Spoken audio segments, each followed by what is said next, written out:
I'm taking a short break from writing my paper on coercive diplomacy and its limits um, to tell you about Berlin.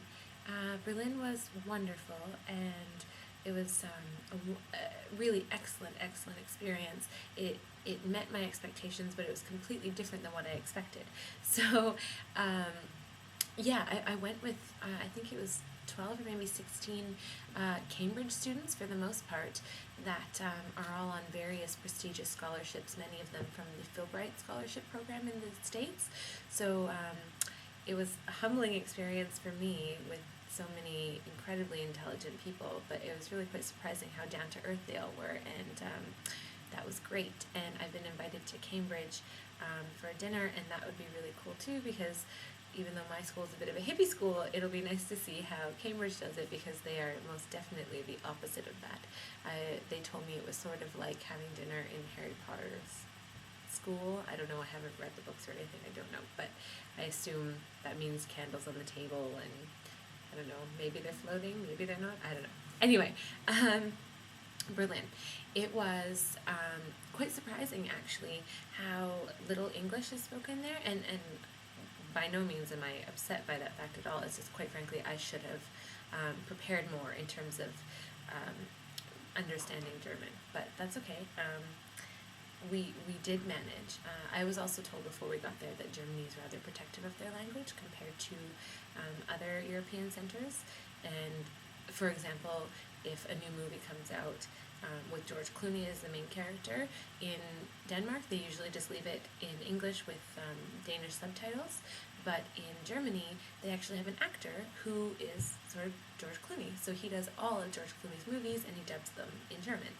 So I guess that's why their exposure to English isn't as much as other places. But yeah, so the reason we went was for the 20th anniversary of the fall of the Berlin Wall, and we did try and make our trip, because it was so short, really about that anniversary in particular. Just, there's so much to see in terms of art and war memorials and that sort of thing, but we did try and focus on the anniversary, and it was very cool. So if you saw it on the news, or if you watch YouTube videos about the November 9th celebration in front of the Brandenburg Gate, just put an enormous umbrella in front of your screen, and that would be what I saw. I'm not complaining. It was excellent, but it was just cold and rainy and generally awful weather, which meant we couldn't really see the screen all that much, and we were.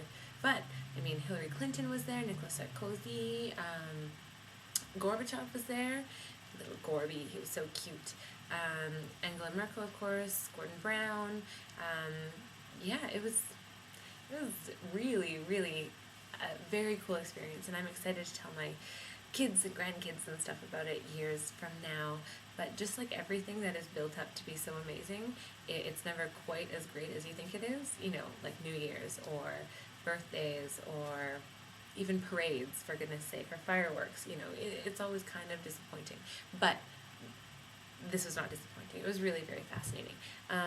Berlin itself is a really interesting city. And if you try, you know, if you go to the Brandenburg Gate or to the Reichstag or to really any of the sort of the structures that used to be there or were there prior to the war, and you let your mind wander into what it may have been like in, you know, Nazi Germany and that sort of thing, it sort of was overwhelming. And a lot of the architecture is very visually arresting and really quite imposing. And it was very, very cool to see. And how that city and how that country deals with its history and with, I mean, you're constantly reminded, so many people and tourists go there for one reason in particular. And to see how that's handled, and a lot of the memorials are supposed to be asymbolic, not really, you know, representing something in the visual aspect of it, but about how it makes you feel. And that was very, very cool. We went to the Jewish Museum, which is probably one of the most sort of consistent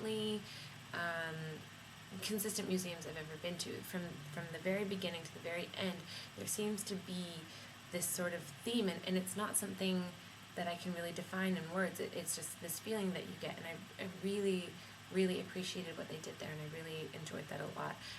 East Berlin is very known for its art scene. We went to an art collective there, which stank like urine, but it was pretty cool as well. And yeah, lots of food and Glühwein, which is like a mulled wine, and I went to this one cafe and they had the existentialist breakfast, which is 2 shots of espresso and a pack of cigarettes, which was very hilarious, and I was a little self-aware of the cafe to do something like that, but it was kind of funny. And our hostel was themed Hitchhiker's Guide to the Galaxy themed, so they had don't panic signs and remember your towel, and that was kind of funny as well. I'd certainly like to go back. There were a lot of differences between East and West, and we sort of stayed on the East side for most of it, so I would like to go back and explore the West side a little bit more as well, and hopefully in better weather, so I could maybe be outside and, you know, do some market shopping and that kind of thing. But a quick Ryanair trip. It was cheap. It was great, and really I met some wonderful new friends, excellent travel partners, and I'm very excited to go back. But yeah, that's it. So I'm going to go back and work on my essay now. I hope everyone's great. And oh my goodness, I think it's 5 weeks until Christmas? 6 weeks until Christmas? What? That's nuts. Yeah, okay, I'll see you soon.